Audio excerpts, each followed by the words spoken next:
अजीजा नमन, आपको आपके भाई आदिल राजा का सलाम पहुंचे। मैं आपको सोल्जर स्पीक्स के ऊपर खुशामदीद कहता हूं। ये कहना आसान होता है कि मेरे कत्ल की साजिश रचाई जा रही है।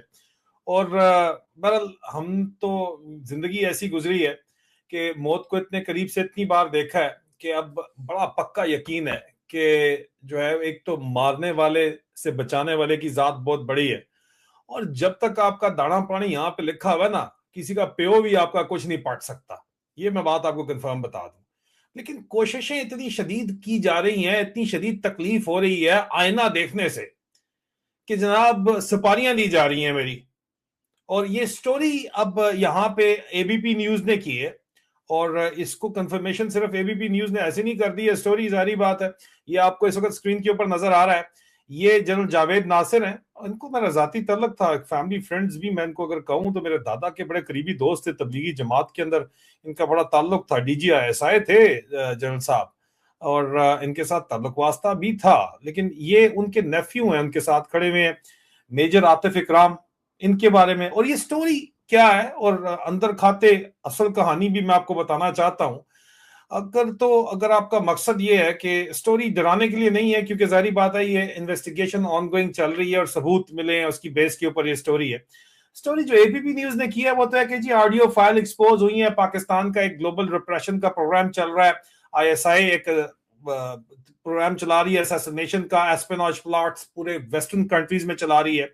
स्टोरीज मजीद जो है वो ये लिखी किसने है, आप ये देख लीजिए, ये शिवंक मिश्रा ने लिखी है। और आईएसआई का मुबैना प्लॉट है अपने आसिम मुनीर के, जो बरतानिया में मैं क्रिटिक हूं, कनाडा में हैदर मेहदी साहब, और अमेरिका के अंदर एक कर्नल इकबाल बेली है जिनका जिक्र आ रहा है। कर्नल इकबाल बेली कौन है? जिन्होंने उसामा बिन लादेन की मुबैना जो है वो ली थी, बाउंटी ली थी कोई $35 मिलियन। मैंने और सर हैदर मेहदी ने इसके ऊपर प्रोग्राम भी किया था, जिसके बाद से एक नया सिलसिला मेरे खिलाफ मुसलसल शुरू हो गया। ये कहते हैं जनाब के रिटायर्ड मेजर रिक्रूट किया गया, और रिटायर्ड मेजर का नाम बताते हैं मेजर आतिफ इकराम।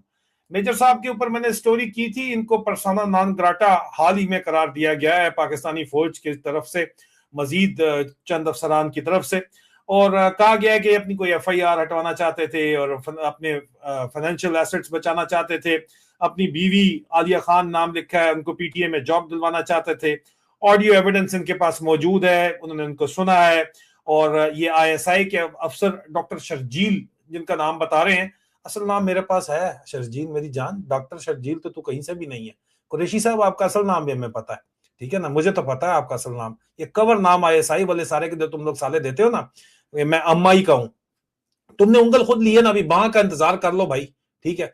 अभी मैं सारे तुम्हारे कच्चे छट्टे ए टू जी खोलूंगा, और बेनजीर भुट्टो की कत्ल से मैं शुरू करूंगा कहानी तुम्हारी खोलना, और तुम्हारे एसेट्स में सारे खोलूंगा अभी। और खैबर पख्तूनख्वा वाले बराए मेहरबानी कुछ नोट्स लेना शुरू कर दो। जरूरी तो नहीं है तुमने कि जर्नैलों के ऊपर एफआईआर तो नहीं करनी, डीजीआईएसआई पे तो नहीं करनी, इनके एसेट्स के ऊपर तो कर सकते हो ना एफआईआर। काटो, फंसेंगे सारे साले के सारे, फंसे छुपे हुए आके तुम्हारे पास, वहां पे तुम्हारे सूबे के अंदर आके छुपे हुए। करो इनके ऊपर, एक कराची से भाग के आए हुए जो वहां पे जमरोद में कोई बैठा हुआ है, और कोई जो है वो बाजोड़ के अंदर बैठा हुआ है, कोई पिशावर के अंदर बैठा हुआ है, कारखानों मार्केट के अंदर बैठा हुआ है, कोई याताबाद के अंदर बैठा हुआ है। इनके सारे एसेट्स, और पंजाब में लाहौर में कोई बैठे हुए। अगर सिंध पुलिस आके लाहौर से बंदे उठा के लेके जा सकती है, अगर सनम जावेद को पिशावर से उठा के ये लोग लेके जा सकते हैं, लाहौर करके दिखाया ना, तो तुम लोग किस चीज की इंतजार कर रहे हो? एनीवे, वापस आते लोग कहते हैं फिर आप इधर उधर निकल जाते हैं, फिक्र ना करें, मैं अगली अगली स्टोरी की बुनियाद रख रहा होता हूँ। आपने ये काम कर लिया, ये एक्सपोज हो गया। वो कहते हैं जी आईएसआई ने एडमिट किया है कि डायरेक्ट कंट्रोल वो लोग कर रहे हैं, ये आईएसआई जो है वो एडमिट करती है ये चीज। This is what they are saying, ठीक है। और इनके पास सबूत हैं, ये स्टोरी इस लेवल पे एबीपी लाइव, एबीपी न्यूज वगैरह, ओ जनाब ये राय राय, ये रामा कोई नहीं है मेरी जान। इसके ऊपर उन्होंने बरतानिया की पुलिस से, अमेरिका की पुलिस से, यहाँ के इदारों से चेक किया है, मुझसे बात की, मैं कहा जी ऑनगोइंग इन्वेस्टिगेशन है, मैं प्रूफ साबित करता हूँ ऑनगोइंग इन्वेस्टिगेशन है। वो कहते हैं जनाब के इसके ऊपर अलावा जो आबिद बेली साहब की बात वो कर रहे हैं, जो उसामा बिन लादेन से जाके इन्वॉल्व है, और टारगेट जो है उन्होंने बताया कि जनाब मैं था और आदिल राजा था, क्योंकि वो एक्सपोज कर रहा है। ये स्टोरी शिवंक मिश्रा ने की है, आपको जो मैंने अभी आपको जिस तरह बताया, ठीक है। शिवंक मिश्रा जो है वो इसका राइटर है, और शिवंक मिश्रा ने इसके ऊपर जो ट्वीट करके जो मजीद तफसीलात फिर जो थ्रेड के अंदर दी हैं, वो क्या है, वो बड़ी इंटरेस्टिंग है। ठीक है, वो उन तफसीलात के ऊपर भी मेरे ख्याल में जो है वो बात होनी चाहिए, और आपको बताऊंगा मैं उनके साथ साथ असल कहानी क्या है, अंदर खाते क्या है, जो पब्लिकली बताई जा सकती है, क्योंकि जाहिर बात है इट्स एन ऑनगोइंग इन्वेस्टिगेशन। तो सिर्फ चंद चीजें हैं जिनके ऊपर बात की जा सकती है, लेकिन हर चीज के ऊपर बात नहीं की जा सकती। जो चंद चीजें हैं जिनके ऊपर बात की जा सकती है वो क्या है, वो मैं आपको बताना चाहूंगा और तफसील आपके सामने रखना चाहूंगा। ये बेसिकली मेजर साहब जो हैं, जो आपको यहाँ पे तस्वीर के अंदर नजर आ रहे हैं, इनकी जारी बात है ये पुरानी तस्वीर है। और ये उसके बाद कहते हैं कि जनाब रावलपिंडी के ये वो भी रह चुके हैं director administration, Rawalpindi development authority भी इनके मामू ने इनको लगवाया होगा, जारी बात है। मामू कौन है इनके, वो लेफ्टिनेंट जनरल जावेद नासिर साहब जो हैं, वो इनके मामू हैं। अब हम जब जाते हैं शिवंत मिश्रा की प्रोफाइल के ऊपर, तो उन्होंने इसके ऊपर जो स्टोरी की है तफसील के अंदर, वो जो बताते हैं वो आप देख लीजिए जरा, और मैं आपको साथ साथ फिर ये सारे राज खोलता जाऊंगा। बहुत सी बातें ऐसी हैं जो इस वक्त नहीं है, लेकिन ये उन लोगों ने जो छापी हैं, तो जाहिर बात है कुछ सोच समझ के छापी हैं, आप ये देख लीजिए। ये वो एक्सक्लूसिव बता रहे हैं, आईएसआई किलिंग फाइल्स के नाम से वो स्टोरी उन्होंने की है। ठीक है, उन्होंने बताया कि लंदन में, कनाडा में और यूनाइटेड स्टेट्स में ये प्लॉट है, रिटायर्ड पाकिस्तान आर्मी मेजर के जरिए किया गया है और आईएसआई के साथ मिलकर प्लॉट किया गया है। इतनी मैं बात आपको सिर्फ बताता हूं यहाँ पे चलते हुए कि जनाब मेजर साहब उनके काबू किस तरह आए। मेजर साहब उनके काबू इस तरह आए कि मेजर साहब दरअसल पाकिस्तान जो है वो गुज़िश्ता साल गए हैं, कोई शराब की बोतलें लेके गए, और प्रोटोकॉल उन्होंने मंगवाए हुए थे, लोग मंगवाए हुए थे। लेकिन मेरे जराये के मुताबिक आईएसआई में जो मेरे सोर्सेज हैं वो कहते हैं कि जनाब कस्टम इंटेलिजेंस का वहां पे छापा लगा हुआ था, और कस्टम इंटेलिजेंस ने इनके छापे में इनके जब शराब की बोतलें पकड़ ली, तो फिर उन्होंने कहा मैं फौजी हूं और मैं अमेरिकन नेशनल भी हूं। तो फिर आईएसआई इन्वॉल्व हुई, और आईएसआई हमेशा अपने आप को एमआई बोलती है, लेकिन थी वो आईएसआई। वो इन्वॉल्व हुई और वो आए और ये इनको साथ लेके चले गए। और मेजर साहब के फोन के अंदर से जो है उनके कोई रवाबत इस तरह निकले कि वो एक तो मेरा फेसबुक पेज फॉलो कर रहे थे, मेरा उनके साथ कोई डायरेक्ट रहा नहीं था ना, मैं मेजर साहब के साथ सारी उम्र को जानता हूं मैं उनको, ठीक है, मेरा उनसे कोई रहा नहीं था। मेरा फेसबुक के ऊपर उन्होंने कोई मैसेजेस भी भेजे थे जिनका मैं कभी देखता नहीं हूं, हजारों मैसेजेस आते हैं, मैं देखता नहीं हूं, जो मेरा पब्लिक प्रोफाइल है उसके ऊपर। और उन्होंने मेरे ख्याल में गालबन कैप्टन हैदर मेहदी से भी बातचीत कोई की हुई थी, उनके साथ उनकी बातचीत थी। उनको जी जनाब चक लिया गया फौरी तौर के ऊपर, उन्होंने कहा बाकी सब छोड़े आ जाए, उनको काला कपड़ा उनके मुंह पे डाल के उठा के ले गए। इन्होंने कोई हफ्ता दो हफ्ता वहां पे इनको मेहमान रखा। इस तरह मेजर साहब इनके काबू आए, उन्होंने रिक्रूट किया और वहां पे डील की गई मेजर साहब की उनके साथ, जो यहाँ पे बताई गई है कि मेरी बीवी को आप जॉब देंगे, मुझे आप खर्चा पानी लगाएंगे, आदिल राजे का मसला ही कोई नहीं है, मैं सॉर्ट आउट कर लूंगा। ये सबूत यहाँ पे कहा जा रहा है जो शमिक मिश्रा बता रहे हैं। और ये मेजर साहब की जो लेटेस्ट तस्वीर है ये आपको नजर आ रही है, ये मेजर साहब की तस्वीर है जनाब, जो हालिया तस्वीर अगर आप कहते हैं तो ये हालिया तस्वीर है मेजर साहब की। मेजर साहब की तस्वीर यहाँ पे आपको नजर आ रही है। मेजर साहब जो हैं, मेजर आतिफ इकराम साहब पर्सोना नॉन ग्राटा करार किए दिए जा चुके हैं, ठीक है। और इनको काबू किस तरह आईएसआई ने किया मैंने आपको बता दिया। इन्होंने आईएसआई के साथ जो डील की वो ये की कि ठीक है आप मुझे छोड़ें, आदिल राजा भी मैं आपको जो है वो इनकी ऑडियंस में है कि मरवा दूंगा, कोई मसला नहीं है, हैदर मेहदी भी मरवा दूंगा। उनके ऊपर उन्होंने ज्यादा तवज्जो नहीं दी, लेकिन आदिल राजा नंबर 1 तवज्जो के ऊपर था कि आदिल राजा को मैं मरवा दूंगा, कोई मसला नहीं है। मेजर साहब ने मुझसे राब्ता करने की कोशिश भी की, मुझसे राब्ता हो नहीं पा रहा था, तो मैं करता भी नहीं उस तरह राब्ता, ठीक है। और इसके ऊपर ये जो इस वक्त मजीद शिवंक मिश्रा लिखते हैं, वो कहते हैं कि जनाब आईएसआई का टारगेट ओवरसीज प्लॉट के अंदर मेजर रिटायर्ड आदिल राजा था लंदन के अंदर, और कैप्टन रिटायर्ड हैदर मेहदी थे कनाडा के अंदर। दोनों खुल के पाकिस्तान के डिफेक्टो पावर सेंटर और chief of defence forces general Asim Munir पे पिछले 4 साल से मुसलसल तनकीद कर रहे हैं, एक्सपोज कर रहे हैं। और इसलिए जो है वो उनका प्लान बनाया गया, ये शिवंक मिश्रा लिखते हैं कि प्लान बनाया गया कि जनाब आदिल राजा को जो है वो टारगेट किया जाए। और इसमें जो तीसरे अफसर आपको नजर आ रहे हैं ये कर्नल इकबाल बेली हैं, जिनके घर की ये वो लिखते हैं कि जी कर्नल इकबाल सईद उर्फ बेली एक आईएसआई के ऑफिसर हैं जो सैन डिएगो यूनाइटेड स्टेट्स में इस वक्त रहते हैं। इकबाल सईद ने सीआईए को क्रिटिकल इंटेलिजेंस दी थी जो उसामा बिन लादेन के एबटाबाद के हाइडआउट के बारे में, और वो लॉन्ग स्टैंडिंग टारगेट था पाकिस्तान मिलिट्री एस्टेब्लिशमेंट के। ये मैं कंफर्म करता हूं, कर्नल इकबाल बेली का घर डीएचए में था, और डीएचए में इनके घर के ऊपर कब्जा आईएसआई ने किया हुआ इस वक्त, और वो एक सेफ हाउस के तौर के ऊपर उसको डीएचए के अंदर इस्लामाबाद के अंदर रखा हुआ है। पिंडी में डीएचए जो है उसको डीएचए इस्लामाबाद बोलते हैं, वो कर्नल इकबाल बेली का एड्रेस रखा हुआ है। भाई उसामा अगर आपके पास था ही नहीं, आप कहते हैं नहीं हमारे पास था ही नहीं, तो खुद आके छुपा हुआ था। तो आपके कोर ऑफ मिलिट्री इंटेलिजेंस के कर्नल ने जाके उसकी बाउंटी किस तरह ले ली। और आगे जाके ये भी कहा जाता है कि ये बाउंटी जो है वो जाके शेयर भी की गई थी, सिर्फ इतने आराम नहीं, कहानी ये नहीं है कि सिर्फ ये बाउंटी ले ली गई थी, ठीक है। और ये जो प्लान था ये सिर्फ और सिर्फ आदिल राजा को मारने तक लिमिटेड नहीं है और कैप्टन हैदर मेहदी को मारने पर लिमिटेड नहीं है। कर्नल इकबाल बेली के घर की भी जो है इंटेलिजेंस इसके ऊपर की जा रही थी और इसमें बराह रास्त नंबर 1 इन्वॉल्व था, जिसपे शिवक लिखते हैं कि जनाब जनरल आसिम मलिक नंबर 1 है, लेकिन पाकिस्तान की फौज जानती है, आप लोग सारे जानते हो, नंबर वन एजेंसी तो चलो ऐसा ही आप बोलते हो नंबर 1, लेकिन फौज में जब नंबर 1 एक दूसरे को कहा जाता है तो वो आर्मी चीफ को कहा जा रहा होता है। In this case Asim Munir को कहा जा रहा है। और ये आईएसआई का ऑफिसर जिसकी असल आइडेंटिटी मैं जानता हूं, कुरैशी साहब तुसी डॉक्टर शर्जील जड़े बने हो उधर फिरते हो, तो ये आईएसआई का अफसर कह रहा है कि जनाब ये नंबर 1 को सब कुछ पता है और ये मिलिट्री इंटेलिजेंस के बस का रोग नहीं है, आईएसआई सब कुछ देख रही है।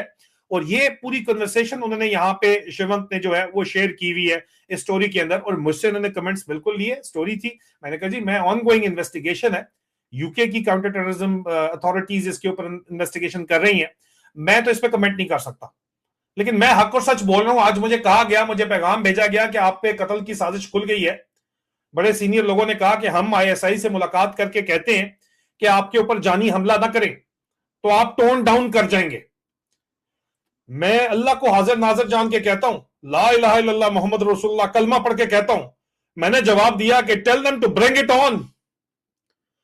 जिंदगी मौत अल्लाह के हाथ में है, जिस दिन मेरी आई है उस दिन जाएगा, मैं चला जाऊंगा। और मेरी तो जिंदगी के अंदर मैंने इतने ज्यादा क्लोज नियर डेथ एनकाउंटर्स देखे हैं, 3 आईडीज, एक डायरेक्ट मेरे ऊपर व्हीकल बॉर्न अटेम्प्ट, सुसाइड वाला, खुदकुश वाला, मैंने सब देखा है, सब भुगता है। और मेरा यकीन है पक्का, इतना बड़ा कोई दीनदार आदमी नहीं हूं मैं, लेकिन मेरा ये यकीन है, मुहक्कम है, कि जिस दिन मेरी आई है ना उसी दिन आई है, उससे ना तुम पहले मुझे ले जा सकते हो ना उसके बाद ले जा सकते हो। अरशद शरीफ तो मुझे बनाना चाहते हो, कोशिश करके देख लो, जिस दिन मेरा दाना पानी खत्म है, जिस दिन लिखा हुआ है उसने, उस दिन मैं चला जाऊंगा। लेकिन उससे पहले मैंने उन लोगों को भी कहा, मैंने कहा खबरदार अगर इनसे कोई बात पी की, यजीद से सौदा कर ले, क्या सवाल ही नहीं पैदा होता। डिमांड भी है कि यजीद का नाम ना लो। कैसे ना ले नाम यजीद का हम, आप बताएं, क्या हम या हम कूफे वाले बन जाएं, या मैं भी अस्टैब्लिशमेंट करूं बस सिर्फ, और इनके नाम ना लूं, मैं तो लूंगा नाम। शिवंग स्टोरी लिखते हैं कि मेजर आतिफ इकराम ने कहा है कि मैं कसम खाता हूं खुदा की कि मुझे पता है सारा तरीका कि किस तरह किसको हैंडल करना है, किसको मारना है, ठीक है। और पुलिस से मेरे मामलात बस खत्म करवाओ, मेरे मामलात हल करवाओ। आदिल राजा को कालों से मरवाना कोई मसला ही नहीं है, रगवानियों से भी ये काम करवाया जा सकता है।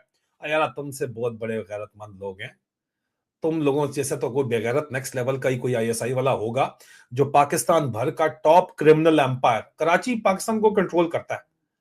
आपने कराची से और पूरे पाकिस्तान में जो टॉप क्रिमिनल है, क्योंकि पैसा वहां से चल रहा है, आपके एसेट्स हैं, आपके एसेट्स, आपने अपने असासे बनाए हुए टॉप क्रिमिनल। और ये मेजर लेके शराब आया था और वापसी पे आपने इसको कातिल बना के भेज दिया, और 6 महीने इसकी बीवी को भी बुला के पाकिस्तान के अंदर रखा, और उसके बाद उसको आपको भिजवाया। कर्नल इकबाल बेली तस्वीर में आपको नजर आ रहे हैं, उसके ऊपर वो लिखते हैं कि जनाब पाकिस्तान की फौज का एक आईएसआई का इनसाइडर था टॉप, और जनरल इशफाक परवेज कियानी के बाकी काफी क्लोज दोस्त भी हैं। वो $35 मिलियन मिले, कितने मिले, उसामा बिन लादेन की कितनी बाउंटी थी, 25 थी, अब कितना किसको क्या गया ये तो हमें नहीं पता। लेकिन बहरहाल वो कहते हैं कि जनाब ये बाकायदा तौर के ऊपर ऑडियो जो व्हाट्सएप के ऊपर मेजर आतिफ इकराम ने आईएसआई के हैंडलर डॉक्टर शर्जील को भेजी है, जो एबीपी न्यूज को मिली है, वो बताती है कि आईएसआई कर्नल इकबाल को एक एक्टिव इंटेलिजेंस टारगेट अमेरिका की सरजमीन के ऊपर देखती है, और मेजर आतिफ इकराम को टास्क किया गया है कि वो उनकी जनाब पूरी की पूरी सर्वेलेंस करे। और वो घर की सर्वेलेंस करके बता रहा है कि जनाब हाँ मैं सर्वेलेंस कर रहा हूं। मजीद आगे चल के ये मेजर आतिफ इकराम साहब हैं जो कि कर्नल इकबाल बेली के साथ बैठे हुए हैं उनके घर के अंदर, आपको नजर आ रहे हैं यहां पे इस वक्त। कहानी आप चेक करें, आप इनका आप मुझे बताएं इनमें से किसी का एतबार क्या बंदा कोई करे यार, अंदाजा करें। ये उनके घर के अंदर मेहमान के तौर के ऊपर गए हुए हैं, और आईएसआई के बिहाफ के ऊपर उनकी बाकायदा तौर के ऊपर कर भी ने इन्वेस्टिगेशन ही कर रहे हैं, और क्या कह सकते हैं। ये तस्वीर है मेरे ख्याल में मेजर साहब की, मेजर आतिफ इकराम साहब की अपनी एहलिया के साथ है, जो कि उनकी दूसरी बीवी है। पहली बीवी की वफात हो गई थी, और इनको वादा ये किया गया था इस रिपोर्ट के मुताबिक कि इनको चेयरमैन पीटीए आसिम यजीद के coursemate, Asim Munir major general था जिस वक्त ना, तो इसको सैक कर दिया था जनरल राहिल शरीफ ने, कमांडर एफसीएन ने था ये गुलगित में, इसकी हरकतों की वजह से।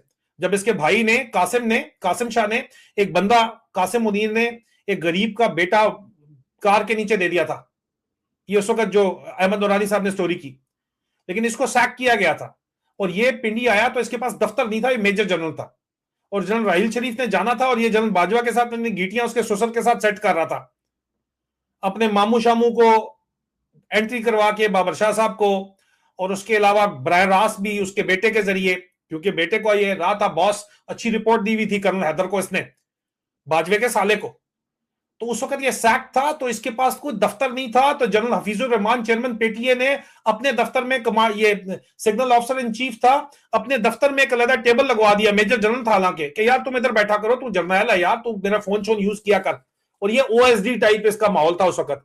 बाजवा आया, इसकी गुड्डी फिर चढ़ गई बाजवा के ससुर के जरिए, जनरल एजाज अमजद के जरिए। तो ये बेसिकली चेयरमैन पीटीए के स्टाफ ऑफिसर के तौर के ऊपर आईएसआई ने इनसे वादा किया था कि इनकी एहलिया को लगाएंगे, और ये कहीं 6 महीने रह के भी गई, यहाँ पे मैसेज वगैरह के अंदर धक्के भी खा के गई कि जनाब आपको लगा देंगे हम, जनरल हफीजुर रहमान के साथ लगाएंगे स्टाफ ऑफिसर, बस आप ये काम करवाएं। और साथ ये भी वो रिपोर्ट कर रहे हैं कि भाई बड़ा ठीक ठाक रोला है, डॉक्टर शर्जील ने बार बार कहा कि आप फिक्र ना करें, हम जो है वो आईएसआई पंजाब हेडक्वार्टर से चिड़ियाघर पता ना, चिड़ियाघर जिसमें आजकल जो है वो ब्रिगेडियर रिजवान बैठा हुआ है, ब्रिगेडियर रिजवान शरीफ सेक्टर कमांडर है, उससे पहले सेक्टर कमांडर था ब्रिगेडियर अली यासर, उससे पहले सेक्टर कमांडर था ब्रिगेडियर राशिद नसीर। ये जो सेक्टर कमांडर्स हैं चिड़ियाघर के अंदर, उसने कहता है कि वो कह रहे हैं कि स्टोरी कर रहे हैं कि जी हम चिड़ियाघर बात कर लेंगे, आप फिक्र ना करें। और नाम किसका आता है? लाहौर के कसाई का नाम आता है यहाँ पे, जिसके वो कहते हैं कि जी आगे से ये मेजर साहब कहते हैं कि यार आपने बात करनी है तो आप जाके बात उससे करो, जो ओसी लाहौर है, एक फोन आप करो तो सारे के सारे मामलात जो है वो हल हो जाएंगे, और किसी किस्म की कोई टेंशन इस तरह से नहीं है। एक फोन आप करें कर्नल फाइक को, जो अब ब्रिगेडियर फाइक है और एजेके के अंदर इस वक्त सेक्टर कमांडर प्रमोट हो चुका है। शिवक मजीद लिखते हैं कि जनाब एबीपी न्यूज ने मेजर आदिल राजा से बात की, जिन्होंने कंफर्म किया कि जनाब ये इंफॉर्मेशन ठीक है, ऑथेंटिक है। बिल्कुल मैंने किया कंफर्म, बिल्कुल, लेकिन मैंने कोई कमेंट नहीं किया इसके ऊपर, ना मैं मजीद अभी असल कहानी खोलने जा रहा हूं।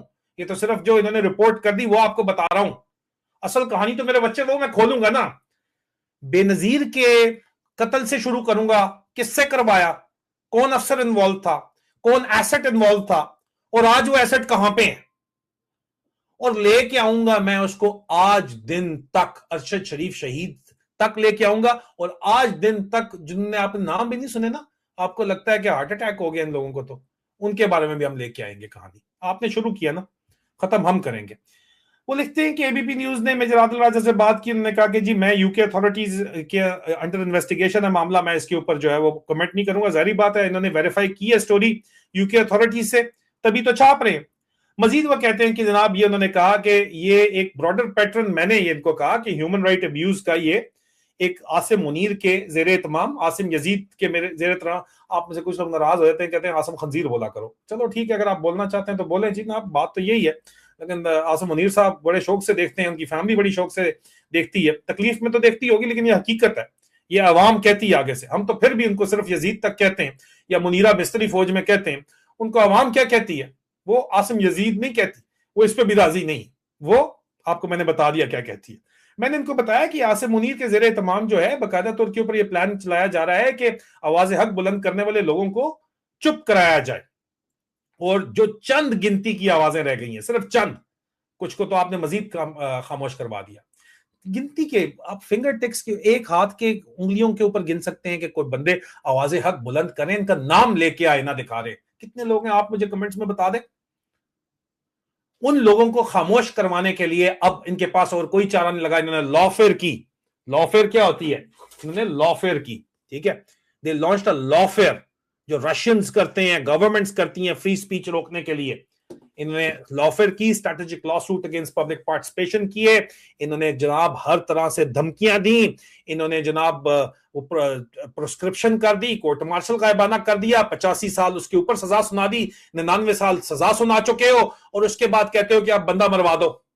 पहले भी तो मरवाते रहे हो आप लोग बंदा, अब कहते हो बंदा मरवा दो। मुशर्रफ तो खुल के बोलता था, मुशर्रफ का भी सारा कच्चा छटा मैं खोलूंगा कि मुशर्रफ को अंदर से किसने फंसवाया। मुशर्रफ के ऊपर बेनजीर का मर्डर का केस तो बन ही नहीं सकता था जब तक अंदर से फौज के लोग ना सबूत देते कौन किस तरह इन्वॉल्व था। वहां से शुरू करूंगा, आसिम मुनीर तक लाऊंगा, फिक्र ना करें आप, उससे पहले करना जो आपने जो करना है।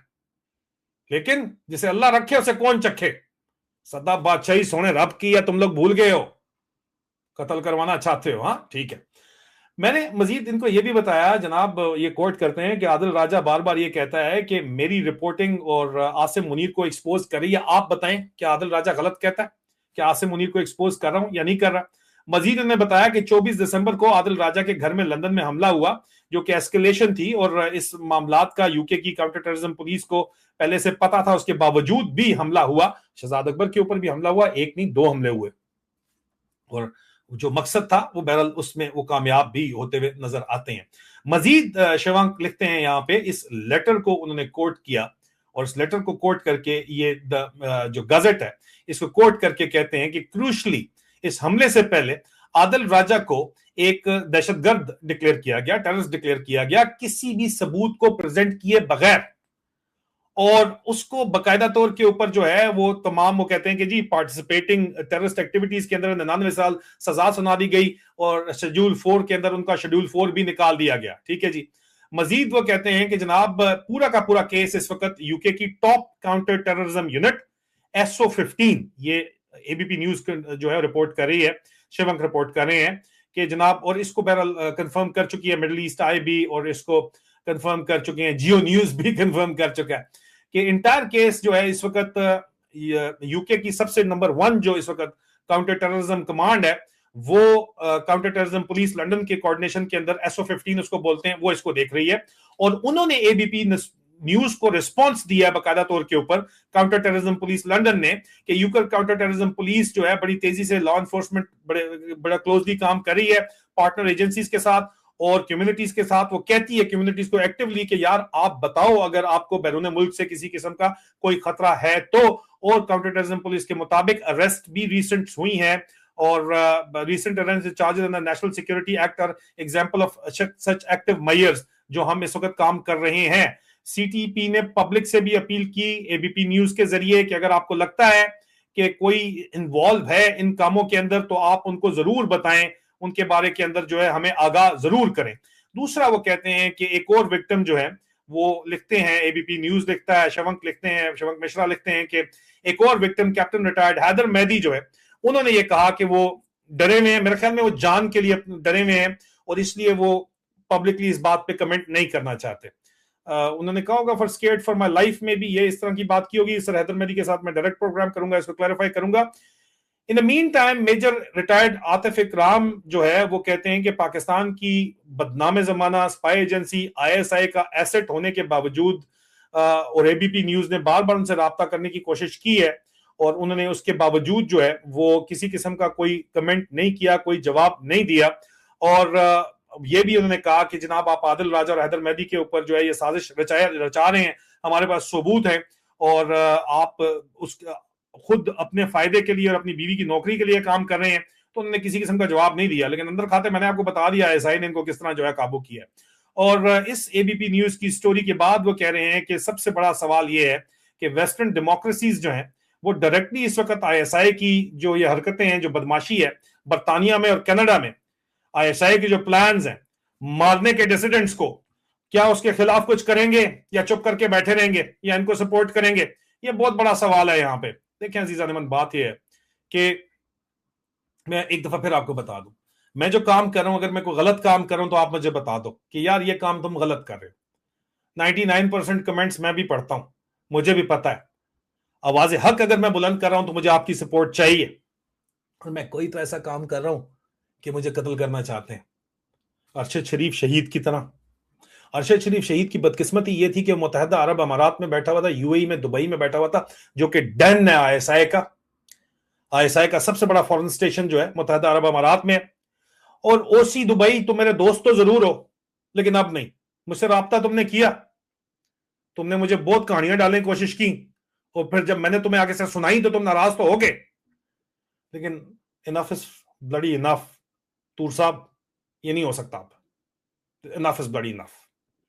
आपने अरशद शरीफ के, मैंने स्टोरी एक्सपोज की थी कि अरसलान सत्ती असिस्टेंट डायरेक्टर था जो लड़कियां प्रोवाइड करता है जर्नलों को दुबई के अंदर। और वो जो लड़कियां प्रोवाइड करता है, इससे पिछला वीलॉग देख लें, उनकी वीडियो भी दुबई की इंटेलिजेंस बनाती है, दुबई की पुलिस बना के इंटेलिजेंस को देती है। तुम लोगों को तो उन्होंने हनी ट्रैप भी किया हुआ है। तुम्हारे तो तमाम एसेट्स भी वहां पे उन्होंने काबू किए हुए हैं। जायदादें भी सारी की सारी दुबई के अंदर तुम्हारी पड़ी हुई है, और उनके भी पूरी के पूरे जो है वो आदाद शुमार उनके पास है। तुम तो पूरा का पूरा कंट्रोल्ड हो। आसिम मुनीर, तुम तो सगे असल में तो जो है वो अबू धाबी के हो, तुम रावलपिंडी के भी सगे नहीं हो, अपनी फौज के भी सगे नहीं हो। और कितनी फौज की जो है दुबई के अंदर प्रॉपर्टी है? सवाल तो ये बनता है फिर। और तुम लोग दुबई से ये जो मिशन ऑपरेट कर रहे हो, इसीलिए तुमने अरशद शरीफ को वहां से डिपोर्ट करवाया था यार। और उसको फिर कीनिया भिजवा दिया, बशरा दिलवाया। सलमान इकबाल साहब, तारिक वसी साहब क्या आपके बंदे नहीं है? क्या खुर्रम और वकार तारिक वसी के बंदे नहीं थे? फैक्ट फाइंडिंग टीम रिपोर्ट में लिखा हुआ है। तो फिर किस तरह उस बंदे को वहां पे टारगेटेड जीएसयू के जरिए अटैक करवा के मरवा दिया गया, कत्ल करवा दिया गया, शहीद करवा दिया गया? आप लोगों ने कहानी खोली है, खत्म हम करेंगे। अब तैयार हो जाएं अभी आप, ठीक है ना? और मैं लेके आ रहा हूं आपके लिए बेनजीर की असैसिनेशन की असल कहानी। आप लोगों ने इतना फुदू फिक्स किया, इतना फुदू फिक्स किया, आप लोगों ने बंदे मरवा दिए लूज एंड क्लोज करने के लिए। लेकिन इनफ इज इनफ। अब सारी कहानियां एक एक करके हम खोलेंगे। जिंदगी मौत अल्लाह के हाथ में है। वीडियो को लाइक कीजिए, चैनल को सब्सक्राइब कीजिए, इसको शेयर कीजिए। बहुत जल्द दोबारा मुलाकात होती है। खुदा हाफिज।